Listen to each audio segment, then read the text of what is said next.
നമ്മൾ ആലോചിക്കുക, ഈ നിലയിൽ സമസ്തയുടെ തീരുമാനം ഈ സമുദായത്തെ ഛിന്നഭിന്നമാക്കി, സമുദായത്തിന്റെ ദീനിന്റെ കാഴ്ചപ്പാട് മുകൾ തകർത്ത് തരിപ്പണമാക്കി, ഇസ്ലാമിന്റെ സുന്ദരമുഖത്ത് കരിവാരി തേച്ചു. നമ്മൾ ആലോചിക്കുക, ബഹുമാനപ്പെട്ട കീഴനൂർ പാടിയതുപോലെ ഇൽമുൻ അദാനും ജുമുഅത്തും വജമാഅത്തുൻ മർഫൂഅത്തും ബിസമസ്ത കേരള ജംഇയ്യ. അല്ലാഹു തആല യുർഫഉൽ ഇൽമു ഖിയാമത്തിന്റെ അടയാളമായിട്ട് ഇൽമു ഉയർത്തപ്പെടുമെന്ന് പറഞ്ഞത് സമസ്ത കേരള ജംഇയ്യത്തുൽ ഉലമ ഇവിടെ ഉള്ള കാലത്തോളം ഇൽമു ഉയരൂല എന്നല്ലേ ഇവർ പറഞ്ഞത്. പക്ഷെ ഇൽമു ഉയർത്തപ്പെടാൻ വേണ്ടി അല്ലാഹു തആല ഏൽപ്പിച്ചത് മൗലവിമാരെ തന്നെയാണ്. ഇവരെന്നെ ഇൽമു ഉയർത്തുന്നത്, ഇവരെന്നെ ജുമാ ഉയർത്തിയത്, ഇവരാണ് ജമാഅത്ത് നഷ്ടപ്പെടുത്തുന്നത്, ഇവരാണ് ബാങ്കുകൾ നഷ്ടപ്പെടുത്തുന്നത്. ഫലമെന്തായി? മഹാനവകൾ പറഞ്ഞു വെച്ച ദാർശനികമായ കാഴ്ചപ്പാട്, അതിന്റെ ഫലോ ഖുത്ബ ജായിസാക്കിയിട്ട് സ്പീക്കർ ഖുത്ബ ജായിസാക്കിയതിന്റെ ഫലം ആ സമുദായം ഇന്ന് അനുഭവിക്കുകയാണ്. ഫഹല്ല അല ശുറായി മഖ്തു ഇലാഹിഹിം ഫബഅലുൽ ലിബഅലിൻ ഫീ മുജാഹദത്തിൻ അദാ. ഹറാമിനെ ഹലാലാക്കിയതിന്റെ ഫലമായിട്ട് സമുദായം ഛിന്നഭിന്നമായി, പരസ്പരം ലക്കത് കഫറ വലല്ല എന്നൊക്കെ പറയുന്ന അവസ്ഥ വന്നില്ലേ? ആലോചിക്കും നിങ്ങൾ. സ്വന്തം ഉസ്താദുമാരെ ശിഷ്യന്മാര് വരെ ലക്കത് കഫറ വലല്ല എന്ന് മടവൂര് പറഞ്ഞിട്ടായാലും പറഞ്ഞിട്ടില്ലെങ്കിലും ശിഷ്യൻ പറഞ്ഞ വാക്കെന്നല്ലേ? നമ്മൾ ആലോചിക്ക്, തിരിച്ചു അതന്നല്ലേ അവസ്ഥ. എന്നിട്ട് കഫറയ്ക്ക് കോമ്പോളാന്ന് അർത്ഥമുണ്ട് എന്ന് പറഞ്ഞിട്ട് വല്ല ന്യായോ? ചിലത് സമാധാനിക്കണം, അങ്ങനെയാ കഫറ പറഞ്ഞാൽ കോമ്പോളാന്ന് അർത്ഥമല്ലേ? അന്ന് ഞാൻ അവിടെ വിശദീകരിക്കാൻ സമയമില്ല, പണ്ട് അങ്ങനെയൊക്കെ അവിടെ പറഞ്ഞിരുന്നത്. ഏതാവട്ടെ, അങ്ങനെ കുഫറിന്റെ ഫത്വകൾ പരസ്പരം ഉസ്താദുമാരും ശിഷ്യന്മാരും കാഫിറാക്കുന്നിടത്തേക്ക്, പരസ്പരം കൊല്ലുന്നിടത്തേക്ക് നമ്മൾ ആലോചിക്ക്. മണ്ണാർക്കാട് കല്ലാമൂലയിൽ ഇപ്പോ 2-1 അപ്പൊ കളി നിൽക്കുന്നത്. ഒരു ഈക്കക്കാരനെ, ഒരു ഏപ്പിക്കാരനെ ഏപ്പിക്കാര് കൊന്നു. ഈക്കക്കാര് വെറുതിരിക്കോ? ഈക്കക്കാര് ഇപ്പൊ 2 ഏപ്പിക്കാരെ കൊന്നു. ഇപ്പൊ മത്സരം ഒന്നിന് ലീഡ് ചെയ്ത് നിൽക്കുക ലീഗ്. ഏത് സമയത്തും എന്താകാം ലീഗ്, അല്ല എന്താ പറയാ, ഈക്ക സമസ്ത. അപ്പൊ മറ്റേ സമസ്തക്കാർ ഏത് സമയത്തും ഗോള് തിരിച്ചടിക്കാം. പക്ഷെ ഇപ്പൊ ഗോൾ പോസ്റ്റിൽ ആളുള്ളത് കൊണ്ട് നടക്കാഞ്ഞിട്ടാണ്. തിരിച്ചു നടക്കും. ഇതിൽ തക്കൽ മുസ്ലിമാനി ബി സൈഫൈഹിമാ ഫൽ ഖാതിലു വൽ മഖ്തൂലു ഫിന്നാർ. 2 വിഭാഗം മുസ്ലിമീങ്ങൾ വാളുമായി കൂട്ടിമുട്ടിയിട്ട് ഒരുത്തൻ മറ്റൊരുത്തനെ കൊന്നാൽ കൊന്നവനും കൊല്ലപ്പെട്ടവനും നരകത്തിലാണെന്ന് ഷഫീഉനാ റസൂലുള്ളാഹി. അല്ലാഹുവിന്റെ റസൂൽ പറഞ്ഞപ്പോൾ സഹാബാക്കൾ ചോദിച്ചു, ഫൽ ഖാതിലു ഫമാ ബാലുൽ മഖ്തൂലി യാ റസൂലല്ലാഹ്. കൊല്ലപ്പെട്ടവൻ എന്ത് പഴച്ച നബിയെ എന്ന് ചോദിച്ചപ്പോൾ അല്ലാഹുവിന്റെ റസൂൽ പറഞ്ഞെന്താ? ഇന്നഹു കാന ഹരീസുൻ അലാ ഖത്ലി സ്വാഹിബിഹി. ഇവനും കൊല്ലണം എന്നുണ്ടായിരുന്നു, പക്ഷെ അവന്റെ കത്തി താഴുന്നതിന്റെ മുമ്പ് ഇവന്റെ കത്തി താണത് കൊണ്ട് അപ്പം മയ്യത്തായത്. കയ്യിന്റെ വേഗതയാ, അല്ലാതെ 2 ആൾക്ക് ഉദ്ദേശം ഒന്നെന്നെയായിരുന്നു. ഇവൻ കൊല്ലണതിന് മുമ്പ് അവൻ കൊല്ലണം, അങ്ങോട്ടും കൊണ്ട് കൊല്ലണം എന്ന് വിചാരിച്ചിറങ്ങിയതാ. പക്ഷെ ഒരുത്തന്റെ കയ്യിന്റെ വേഗത കൊണ്ട് അതിന്റെ മുമ്പേ കത്തി താന്നു, ഇവൻ ചത്തു. എന്നിട്ടോ 2 വിഭാഗം ഷഹീദ് ശ്രോതാക്കന്മാരാ. എന്നിട്ട് അവരുടെ ഉറൂസ് കഴിക്കുന്നവിടേക്ക് അപ്പോ ചില ആൾക്കാർ അവിടെ നിന്ന് വിട്ടിട്ട് ഇപ്പോ മുസ്ലിമാണോ കാഫിറാണോ ആണാണോ പെണ്ണാണോ കുൻസയാണോ എന്ന് പോലും തിരിയാത്ത ഒരു സാധനം മരിച്ചല്ലോ ഇപ്പൊ ഡൽഹിയിൽ. പേര് പറയാൻ പറ്റൂല, നമ്മുടെ രാജ്യത്താണ്. ആ സാധനത്തിന്റെ മക്കബറ കെട്ടിപ്പൊക്കിയിട്ട് വരുമാനം ഉണ്ടാക്കാമല്ലോ, മാർഗണ്ടോ നോക്കാൻ നടക്കത്ര വേറൊരു സാധനം. നമ്മുടെ സമുദായത്തിന്റെ അവസ്ഥ ഈ പറയുന്നത്. ആളൊക്കെ നിങ്ങൾ ആലോചിച്ച് മനസ്സിലാക്കുക. എനിക്കതൊന്നും പറയാൻ പറ്റില്ല, പേര് പറയാൻ പറ്റാത്ത. ഒന്നാമത് വല്ലാത്തൊരു മുസീബത്തായി മൊബൈൽ ഫോണും ക്യാമറയും വന്നോടുക്കുക. ഒരു സത്യം തുറന്നു പറയാൻ പറ്റൂല. ഇതൊക്കെ റെക്കോർഡ് ചെയ്തിട്ട് എങ്ങനെയെങ്കിലും അധികാരസാരങ്ങളിൽ ചെന്ന് പെട്ടാല് ഞാൻ കുടുംബൂല കൂട്ടരെ അഴിയെണ്ണേണ്ടി വരൂലേ? അതുകൊണ്ട് പേര് പറയൂല. നിങ്ങൾ ആലോചിച്ച് മനസ്സിലാക്കുക. ഇതൊക്കെ നടക്കുന്നു നമ്മുടെ ലോകത്ത്. ആ നിലയിലേക്ക് നമ്മുടെ സമുദായത്തെ അരപ്പതിച്ചു കൊണ്ടുപോകാനാണ് പരിശ്രമം. അതിന്റെ ഫലമോ കൊലപാതകങ്ങൾ ഇങ്ങനെ അധികരിപ്പിക്കാൻ. ഏപ്പിക്കാർ ഈക്കക്കാരെ കൊല്ലുന്നു, ഈക്കക്കാർ ഏപ്പിക്കാരെ കൊല്ലുന്നു. ഇതാണ് നമ്മുടെ സമുദായത്തിന്റെ അവസ്ഥ. ബഹുമാനപ്പെട്ട കീഴനൂർ പറഞ്ഞ പോലെ ഫഹല്ല അല ശുറായി മഖ്തു ഇലാഹിഹിം ഫബഅലുൽ ലിബഅലിൻ ഫീ മുജാഹദത്തിൻ അദാ. ഫലമോ നമ്മുടെ പള്ളികളുടെ അവസ്ഥ എന്താ? ജുമുഅയ്ക്ക് ശേഷം, പണ്ട് തഴവ പാടിയതുപോലെ ജുമുഅയ്ക്ക് ശേഷം ഇന്ന് പള്ളികൾ അധികവും സമക്കിന്റെ മാർക്കറ്റാണ്. കേട്ടാൽ ബഹളവും വൈരാഗ്യമുള്ളത് തീർക്കുവാൻ ചില ദ്രോഹികൾ കിടക്കുന്ന വഴിയാണ് ഇന്ന് അധികം പള്ളികൾ.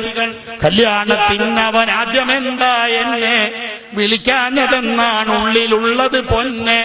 എന്നോട് ചോദിക്കാതെ പോയ ഖതീബിനെ ഉടൻ മാറ്റി വേറെ എടുക്കണം എന്നങ്ങനെ ദീക്കിനെ അറുക്കാൻ 6:30-ക്കെത്തേണ്ടതാ.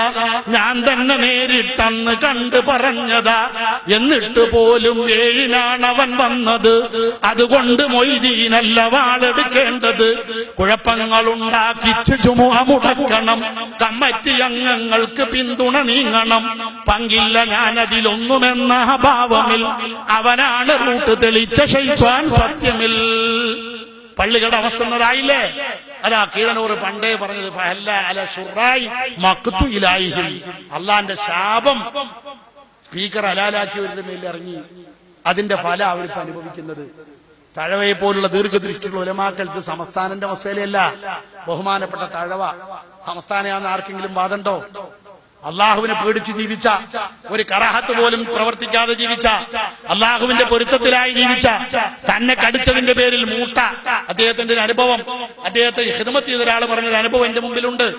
അദ്ദേഹത്തെ കടിച്ചൊരു മൂട്ട, ഉറക്കത്തില് മൂട്ട കടിച്ചിട്ട് സഹിക്കാൻ വയ്യാതെ, മൂപ്പര് പള്ളിയിലാണല്ലോ കിടക്കുക, അപ്പൊ മൂട്ട കടിച്ചിട്ട് സഹിക്കാൻ വയ്യാതെ രാത്രി ലേറ്റിട്ടപ്പോ ഹിദ്മത്തിനുള്ള ആൾ വിളിച്ചു.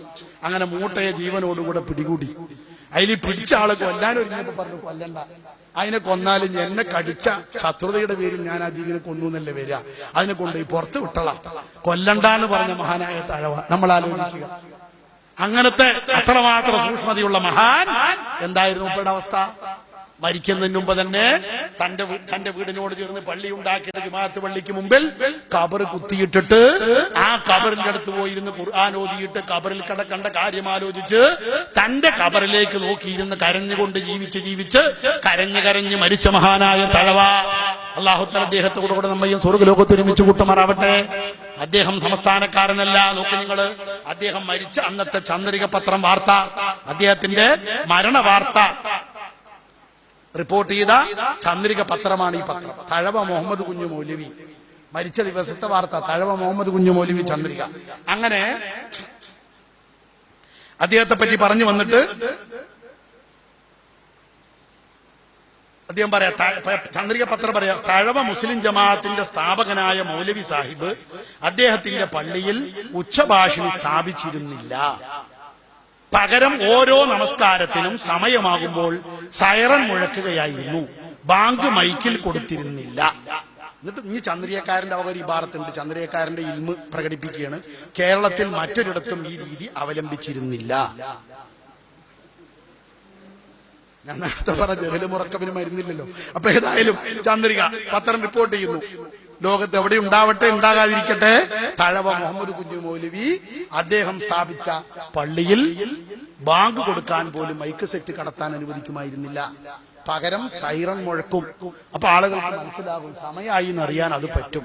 ഒരു ഗവൺമെന്റും സുപ്രീം കോടതി അത് തടയൂല. ഒരു സുപ്രീം കോടതിയും പേടിക്കണ്ട, ഒരു കോടതിയിൽ ഇടപെടില്ല. സമയമായെന്ന് അറിയിക്കാൻ ഒരു സൈറൺ. ആ സൈറൻ അങ്ങ് മുഴങ്ങിയാൽ ചുറ്റുഭാഗത്തുള്ളവർക്കൊക്കെ കേൾക്കാം ബാങ്കിന്റെ സമയമായി. എന്നിട്ട് മുക്രി പള്ളിയിൽ ഏറ്റവും ഉയരമുള്ള ഭാഗത്ത് നിന്ന് കയറി നിന്നിട്ട് നല്ല ഉച്ചത്തിൽ മുക്രി ബാങ്ക് കൊടുക്കും. അത് കേട്ടവർക്ക് ബാങ്കിന് പോക്ക് ജമാഅത്തിൽ പങ്കെടുക്കൽ വാജിബാകും. അല്ലാത്തവർക്ക് അവരവരുടെ വീട്ടിൽ നിൽക്കരിക്കാം. ആരും കുറ്റക്കാരാവൂല. ജമാഅത്തിൽ പങ്കെടുത്തില്ല വിചാരിച്ചിട്ട് ഒരാൾ കുറ്റക്കാരനാവൂല. അതാണ് ബഹുമാനപ്പെട്ട തഴവയെ പോലത്തെ നല്ല മനുഷ്യന്മാരൊക്കെ ചെയ്തു വന്ന സമ്പ്രദായങ്ങൾ. ഇതാണ് പൊതുവായ നിലയിൽ ഇസ്ലാമിന്റെ സുന്ദരമായ ഈ രൂപത്തിന് പരിശുദ്ധ ദീനുൽ ഇസ്ലാം വിഭാവനം ചെയ്യുന്ന ഈ ജുമായെ സംബന്ധിച്ചിടത്തോളം ഏറ്റവും നല്ല മാർഗമെന്ന് നമ്മുടെ പൂർവികരായ പണ്ഡിതന്മാരും സച്ചരിത്തരായ മഹത്തുക്കളൊക്കെ പഠിപ്പിച്ചൊരു പരമാർത്ഥമാണ്. പക്ഷേ ഇപ്പോ മതം, ഞാൻ നേരത്തെ പറഞ്ഞതുപോലെ, ആനകൾക്കുണ്ടാകുന്ന മതമായി മാറിയതോടുകൂടെ ഇത് വലിയൊരു ഭീകര ശല്യമായി നമ്മുടെ സമുദായത്തെ, നമ്മുടെ സമൂഹത്തെ ആകമാനം വേദനിപ്പിച്ചുകൊണ്ടിരിക്കുന്ന ഒരു ഘട്ടത്തിലാണ് നമ്മൾ ഇന്ന് ജീവിക്കുന്നത്. അതുകൊണ്ട് നമ്മെ സംബന്ധിച്ചിടത്തോളം ഇത് വലിയൊരു പ്രശ്നമാണ്. ഇനി ശബ്ദം മൂലമുണ്ടാകുന്ന, ഈ ഉച്ചഭാഷണി മൂലമുണ്ടാകുന്ന സാമൂഹികമായ ശല്യങ്ങൾ, നമ്മുടെ ശരീരത്തിന്, ദീനിന്, ഇബാദത്തുകൾക്ക് കോട്ടം തട്ടുന്ന ഭാഗം മാത്രമാണ് ഞാനിവിടെ ചർച്ച ചെയ്തത്. ഇനി സാമൂഹികമായി അതുകൊണ്ടുണ്ടാകുന്ന ദൂഷ്യങ്ങളും, ആ ശബ്ദം കൊണ്ട് കുട്ടികൾക്കുണ്ടാകുന്ന രോഗങ്ങളും, വാർദ്ധക്യം ബാധിച്ചവരെ ബാധിക്കുന്നതും, ചെവികൾക്ക് ബാധിക്കുന്നതും, ഹൃദ്രോഗം ഉണ്ടാകുന്നതും ഒക്കെ നമ്മുടെ ശാസ്ത്രജ്ഞന്മാർ ഒരുപാട് എഴുതിയിട്ടുണ്ട്, പറഞ്ഞിട്ടുണ്ട്. ആ നമ്മുടെ പറയാൻ ഉദ്ദേശിക്കുന്നില്ല. അതൊക്കെ പറയാൻ നമ്മുടെ അഡ്വക്കേറ്റ് ഫാറൂഖ് മുഹമ്മദ് സാഹിബ് ഇവിടെ ഉള്ളത് കൊണ്ട് ഞാൻ ആ വിഷയത്തിൽ ഇടപെടുന്നില്ല. അപ്പൊ ചുരുക്കത്തിൽ ഇത് ഏറ്റെടുക്കാൻ നമ്മുടെ ബാധ്യതയാണ്. നേരത്തെ എന്റെ സഹോദരൻ മുജീബ് വഹാബി പറഞ്ഞതുപോലെ ലാ തസാലു തായിഫത്തും മിൻ ഉമ്മത്തി ലാഹിരീന അലൽ ഹഖ്. ആരൊക്കെ ചവിട്ടിത്താഴ്ത്തിയാലും ആരൊക്കെ എന്തൊക്കെ കാട്ടിയാലും തകർക്കാൻ കഴിയാത്തത് നിലനിൽക്കും. നോക്ക് നിങ്ങൾ, കഴിഞ്ഞ ശനിയാഴ്ചന്റെ മുമ്പത്തെ ശനിയാഴ്ച കോഴിക്കോട് വലിയ ഖാദി സയ്യിദ് അബ്ദുൽ നാസർ ഹയ്യ തങ്ങളുടെ മകളുടെ നിക്കാഹ്. ഞാനും പോയിരുന്നു നിക്കാഹിന്.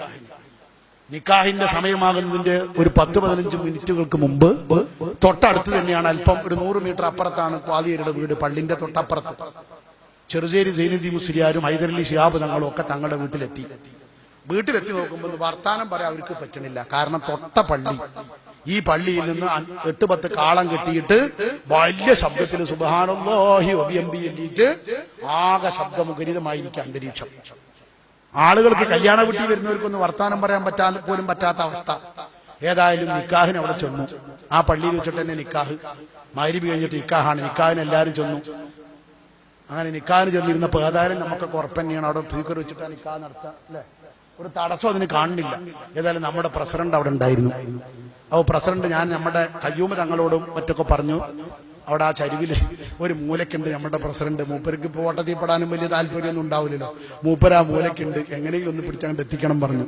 അതിൽ കയ്യൂമ വലിയ കാലിനോട് പറഞ്ഞു, ഇവിടെ എനിക്കുണ്ട്, എനിക്ക് ഉസ്താദ് ഉണ്ട് പറഞ്ഞപ്പോ തങ്ങളെന്നെ വിളിച്ചു കൂട്ടിക്കൊണ്ടുപോയിട്ട് തങ്ങളിരിക്കണതിന്റെ തൊട്ട് കൊണ്ടുപോയി ഇരുത്തി.